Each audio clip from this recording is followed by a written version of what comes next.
He didn't die in the mountains. He didn't fall to an arrow, or a grizzly, or a blizzard. He wasn't ambushed on the trail or lost in the wilderness. When Jim Bridger finally left this world, it was from the bed of a quiet farmhouse in Missouri, surrounded by fields and trees that stayed still when he looked at them. But for a man who'd once mapped the unmapped, fought with mountain lions and men alike, and guided wagon trains through the deadliest terrain on the continent, dying quietly felt like a betrayal of everything he'd ever been. This is the story of the old scout who lived too long, and the wild, violent, extraordinary life that led him to that quiet bed in 1881. Jim Bridger was born on March 17, 1804, in Richmond, Virginia, but his frontier life began in earnest in the early 1820s after his family moved west to St. Louis. By the time he was 17, his parents were dead, and Jim, barely more than a boy, joined General Ashley's fur-trapping expedition heading up the Missouri River. It was 1822. Lewis and Clark's Corps of Discovery was still fresh in the American imagination. The West was wild and wide open, and young men went into it chasing fortune, freedom, or simply to disappear. Bridger was built for it. Tall, wiry, and tough as rawhide, he could shoot, track, ride, and endure with the best of them. By his early 20s, he was already known as one of the most skilled mountain men in the Rockies. He wasn't educated. He couldn't read or write. But the man could read a trail better than any book, and he had a memory that could store the whole geography of the West. He helped found the fur trading post at Fort Bridger. He was the first white man to see the Great Salt Lake, at first thinking it was an arm of the Pacific. He blazed trails through Wyoming, Utah, Montana, and Colorado. If there was a pass through the mountains, Jim Bridger knew it, or he found it. He traveled with men like Kit Carson and Jedediah Smith. He survived arrows, ambushes, starvation, frostbite, betrayal. In 1835, he had a battle with a grizzly bear that left his chest torn open. The scars never healed right. He wore them like armor, but it wasn't all blood and bragging. Jim Bridger was a talker, a spinner of tales. He could hold a crowd around a campfire like a preacher on Sunday. Sometimes he told the truth, about geysers in Yellowstone that shot boiling water skyward, about a boiling river that ran near a canyon of colored stone. Other times he added flair, like the petrified forest with birds frozen mid-song, or the spring that turned meat into stone. The trouble was, most of it was true. Yellowstone did have geysers. It did have boiling rivers and multicolored canyons. He just told the truth so well, no one believed it. To Easterners, he was a liar. To the Army, he was indispensable. By the 1840s, the fur trade was fading. Hats were made of silk now. Beavers were hunted nearly to extinction. But Jim Bridger reinvented himself. He became a scout, a guide, a hired pathfinder. When Mormons moved west to Utah, he helped lead the early expeditions. When the U.S. Army went to war with Mexico, Bridger knew the terrain. When wagon trains stalled in the desert, he led them through.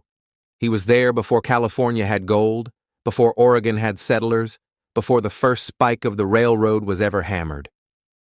In 1847, he warned the Donner Party not to take the Hastings Cutoff. He told them the route was dangerous, untested, full of false promises. They ignored him. Months later, they were snowed in and starving. Bridger's name was dragged into the scandal by people who wanted a scapegoat.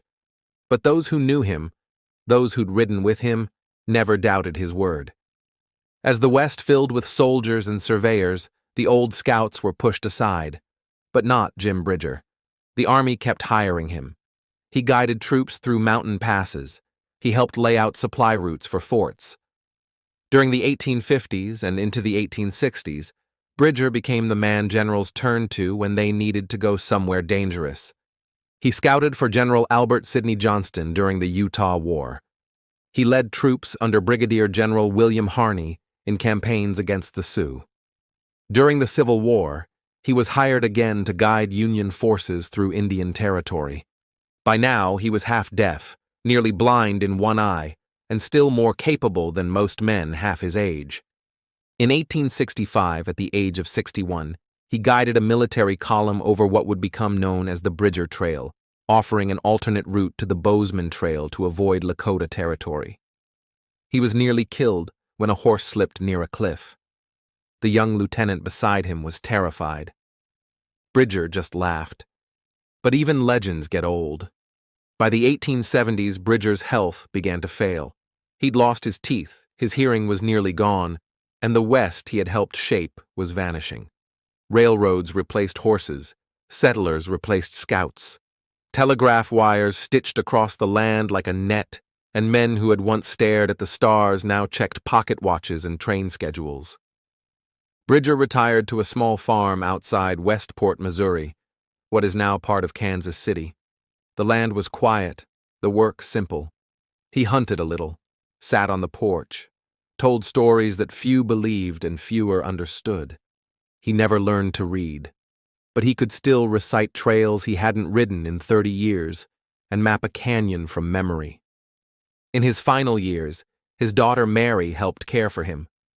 She was his last surviving child. His 2 sons had died years earlier, one in battle, the other from illness. Sometimes he spoke of the mountains. Sometimes he got lost in memories. Once, a visitor said, he sat for hours staring at the trees, confused that they weren't moving past him, like they should have been if he were riding. The world had stopped, but his mind was still on the trail. He died on July 17, 1881, at the age of 77. No battles, no blizzards, just a quiet breath, and then none. The newspapers gave him a few lines. Some got the details wrong, others left him out entirely. There were bigger stories now. The West was modernizing.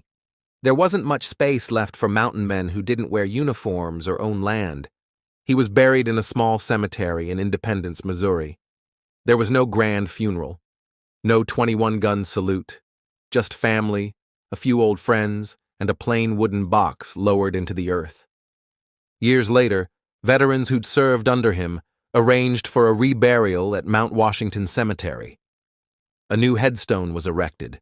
It reads, Jim Bridger, Scout, Guide, Explorer. He discovered Great Salt Lake. He was the first white man to visit Yellowstone.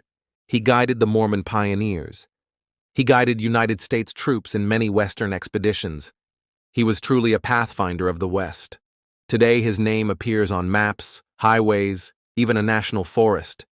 But the man himself, what he saw, what he endured, what he knew, is fading. You can still find his stories in dusty books or whispered in old ranger cabins, but they don't capture the whole of it. They don't tell you about the winters he survived alone, the men he buried, the rivers he forded with blood in his boots, the days when he rode into country no white man had ever seen and came back with stories no one believed. They don't tell you what it meant to stand at the edge of a continent and keep going. Jim Bridger wasn't just a mountain man, he was the mountain. And when he died in that quiet Missouri farmhouse, the West lost one of its last wild voices. Thank you for listening to Deserted Trails. Subscribe for more forgotten stories from the old frontier.